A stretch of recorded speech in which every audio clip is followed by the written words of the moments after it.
চাপো, ওই পাথরকে তুমি যেমন বলবে তেমনই করবে।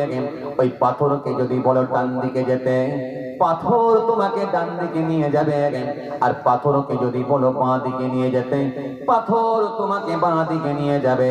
পাথরকে যদি বলে হাই হও লো হও, পাথর হাই লো হবে। পাথর উপর দিকে নিয়ে যাবে, পাথর নিচের দিকে নিয়ে আসবে, চারিদিকে ঘোরাবে।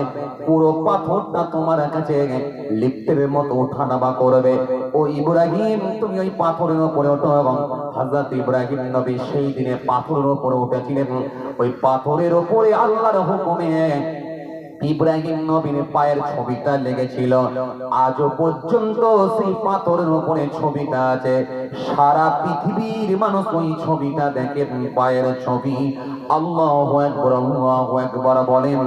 সারা পৃথিবীর মানুষ ইব্রাহিম নবীর পায়ের ছবি পাথর